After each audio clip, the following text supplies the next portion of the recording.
Halo, selamat pagi buat anak didik kami semua. Bertemu kembali dengan saya, Ibu Fridawati Nawan, dalam pertemuan pembahasan APP kita yang keempat. Nah, pertemuan keempat ini kita akan membahas dengan tema Aku Suka Kejujuran. Ayo, di sini siapa yang sering jujur? Siapa anak yang jujur? Jadi kejujuran itu berasal dari kata dasar jujur. Berarti berkata secara ikhlas apa adanya, mengucapkan sesuai dengan kenyataan, lurus hati. Sikap yang jujur itu merupakan sebuah keutamaan moral yang dicari dan diperjuangkan semua orang. Orang yang bersikap jujur sangat dicintai banyak orang, sedangkan orang yang bertindak tidak jujur sangat dibenci oleh banyak orang. Sebagai seorang anak beriman Kristiani, kita dituntut untuk berkata dan bertindak jujur, ya. Untuk berkata dan bertindak jujur, kita mengalami banyak tantangan, baik dari dalam diri sendiri maupun dari luar diri kita. Dengan berkata dan bertindak jujur, kita akan merasa bahagia. Jadi untuk itu, anak-anak kami semua, mari kita dalam pertemuan ini melakukan pertemuan yang baik, tenang, dan memberikan perhatian yang serius. Ya, mari kita hening sejenak.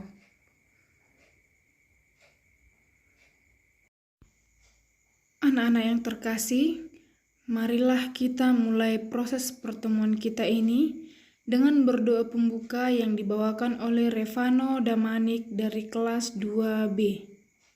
Marilah berdoa atas Bapa, Putra, dan Roh Kudus. Amin. Allah Bapa yang Maha Pengasih, kami bersyukur atas Putramu Tuhan kami, Yesus Kristus, yang menjadi teladan bagi kami untuk hidup jujur. Semoga berkat-Mu selalu melimpah ke atas diri kami, sehingga kami selalu hidup dalam kejujuran dan menjadi pembawa damai bagi sesama.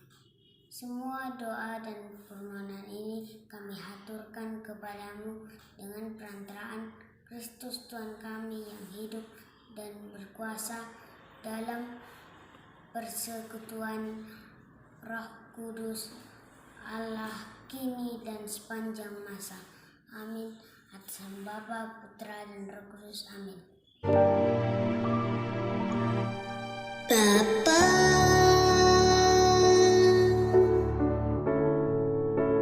Engkau sungguh baik, kasih-Mu melimpah di hidupku.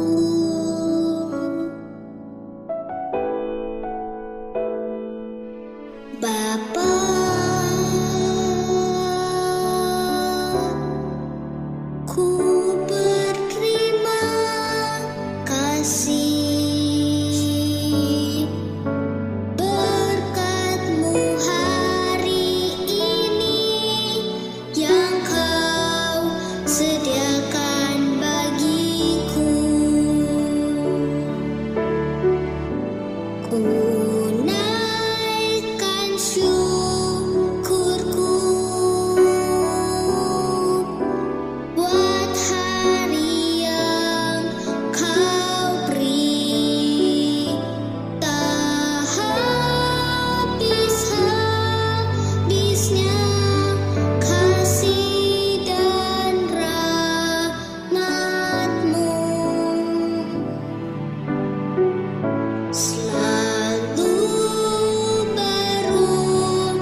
Suatu hari, putri raja mendapat undangan jamuan makan malam dari putri kerajaan tetangga.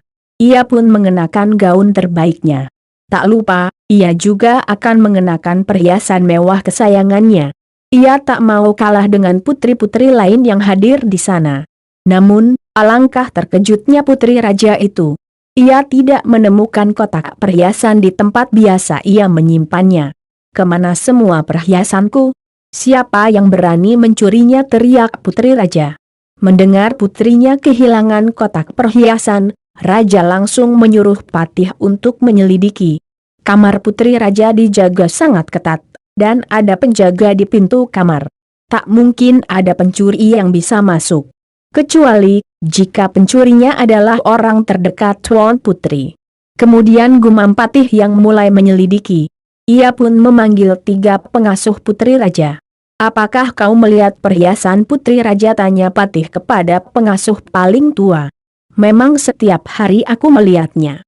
Tapi sungguh, jangankan mengambil, menyentuhnya saja aku tak berani," jawab pengasuh paling tua. Pengasuh itu sudah mengasuh putri raja sejak putri raja masih bayi. Ia sangat menyayangi putri raja. Tak mungkin ia berani mengecewakan putri raja. Patih beralih ke pengasuh kedua.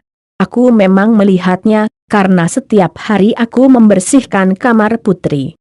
Tapi, aku tak berani menyentuh kotak perhiasan itu," jawab pengasuh kedua. Patih lalu beralih ke pengasuh terakhir. "Setiap hari, aku melihat kotak perhiasan putri. Tapi aku tahu, putri sangat menyayangi perhiasannya. Aku tak berani menyentuh, apalagi mengambilnya," jawab pengasuh ketiga. Mendengar penjelasan ketiga pengasuh putri raja, Patih akhirnya menyimpulkan bahwa putri rajalah yang bersalah. Ia telah teledor menaruh kotak perhiasannya sembarangan. Patih pun memutuskan akan menghukum putri raja.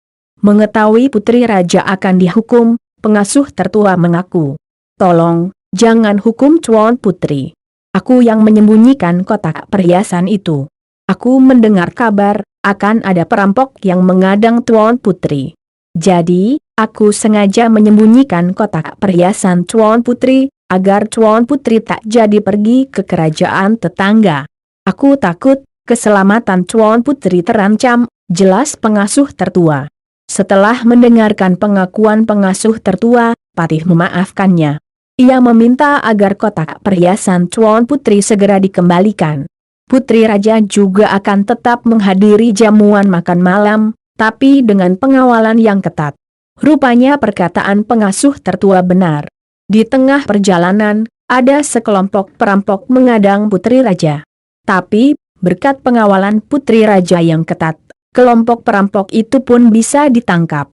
Pesan moral dari dongeng cerita pendek anak tentang kejujuran adalah apapun alasannya, mencuri adalah hal yang tidak baik. Mencuri tetap berdosa. Lebih baik menjelaskan apa yang terjadi, daripada harus mencuri.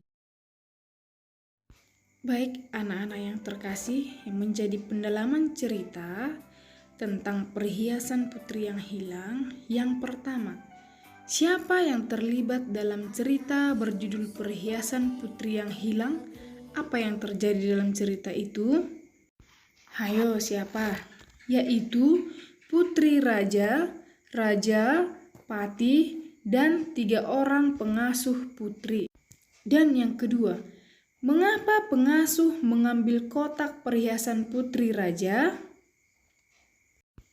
Karena pengasuh tertua putri raja mengetahui akan ada perampok yang menghadang putri raja bila ia datang ke undangan jamuan. Nah, yang terakhir, sebutkan pesan dari cerita itu kepada kita. Nah, pesan dari cerita itu adalah apapun alasannya, mencuri adalah hal yang tidak baik. Mencuri tetap berdosa. Lebih baik menjelaskan apa yang terjadi daripada harus mencuri. Anak-anak ibu yang terkasih, mari kita buka kitab suci kita, Kisah Para Rasul 5 ayat 1 sampai dengan 11. Mari kita ikuti ya nak.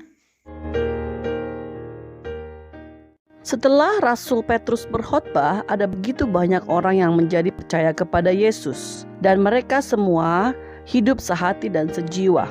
Dan Allah sangat memberkati mereka. Tidak ada seorang pun dari antara mereka yang kekurangan apa-apa. Sebab mereka yang memiliki tanah atau rumah, menjual tanah atau rumah mereka itu, lalu uang dari penjualan itu mereka bawa dan mereka serahkan kepada para rasul-rasul. Kemudian uang itu dibagi-bagikan kepada setiap orang yang memerlukannya. Tetapi ada seorang laki-laki bernama Ananias, istrinya bernama Safira. Mereka juga menjual tanah kepunyaan mereka. Uang dari penjualan itu sebagiannya mereka tahan untuk diri sendiri, dan yang lainnya ia serahkan kepada para rasul-rasul. Ia lakukan itu dengan sepengetahuan istrinya. Lalu Petrus berkata kepadanya, "Ananias, mengapa kau biarkan iblis menguasai hatimu sampai kau berdusta kepada Roh Allah dengan diam-diam menahan untuk dirimu sendiri sebagian dari uang penjualan tanah itu? Bukan manusia yang engkau dustai, tetapi Allah yang engkau dustai." Begitu Ananias mendengar kata-kata itu, ia jatuh lalu mati. Semua orang yang mendengar kejadian itu menjadi takut. Maka orang-orang muda datang membungkus mayat Ananias, lalu membawanya keluar untuk menguburkannya. Kira-kira 3 jam kemudian istrinya pun masuk. Ia tidak tahu apa yang baru terjadi. Petrus berkata kepadanya, "Coba beritahukan kepada saya, apakah tanah yang engkau dan suamimu jual itu sebanyak ini harganya?" "Betul, itu harganya," jawab istri Ananias, Safira. Lalu Petrus berkata kepadanya, "Mengapa engkau dan suamimu sepakat untuk mencobai Roh Tuhan? Dengarlah, orang-orang yang menguburkan suamimu sudah kembali. Mereka juga akan membawamu keluar." Saat itu juga istri Ananias jatuh dan mati di depan Petrus. Dan waktu orang-orang muda itu masuk, mereka menemukan dia sudah mati. Lalu mereka membawa mayatnya keluar dan menguburkannya di samping suaminya. Maka semua orang-orang percaya itu dan orang-orang lainnya yang mendengar tentang peristiwa itu menjadi takut. Adik-adik, apa yang kita dapat pelajari dari kisah Ananias dan Safira? Kita belajar yang pertama, Tuhan tak dapat dipermainkan. Tuhan melihat segala sesuatu. Jadi jikalau kita berbuat salah, segeralah minta ampun.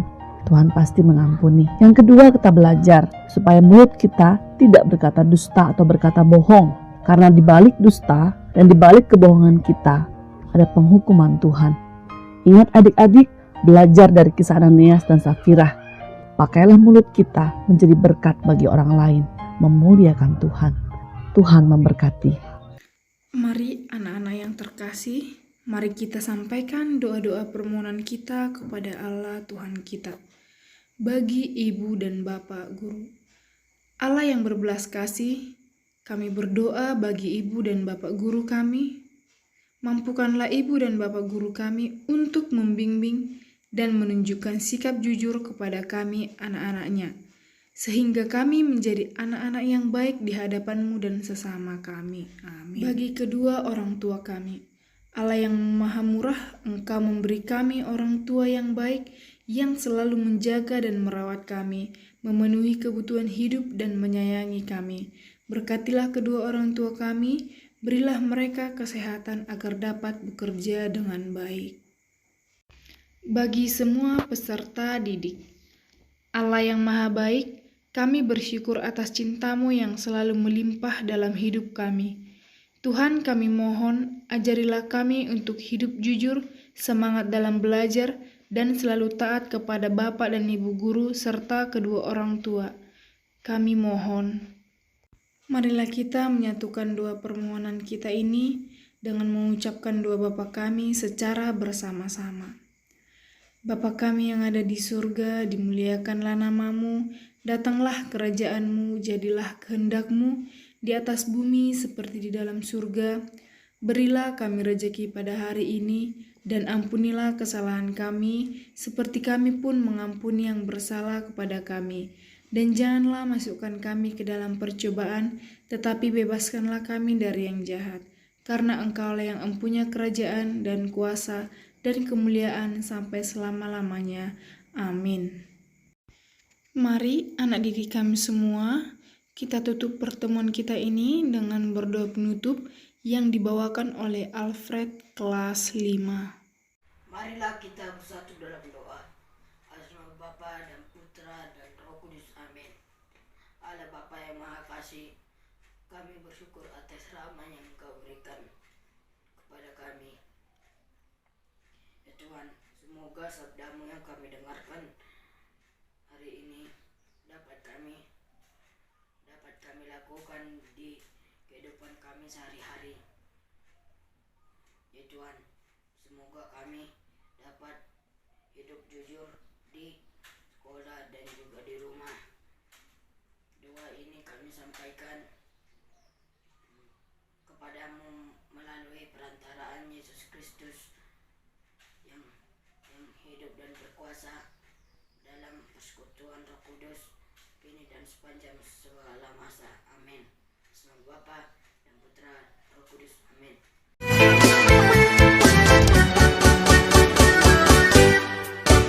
Saya senang jadi anak Tuhan, saya senang jadi anak Tuhan, saya senang jadi anak Tuhan tak boleh bohong. Saya senang jadi anak Tuhan, saya senang jadi anak Tuhan, saya senang jadi anak Tuhan tak boleh bohong. Bohong, bohong, bohong, bohong itu dosa. Bohong, bohong, bohong, bohong itu dosa. Bohong, bohong, bohong, bohong itu dosa. Anak Tuhan tak boleh bohong. Bohong, bohong, bohong, bohong itu dosa. Bohong, bohong, bohong, bohong itu dosa. Bohong, bohong, bohong, bohong itu dosa.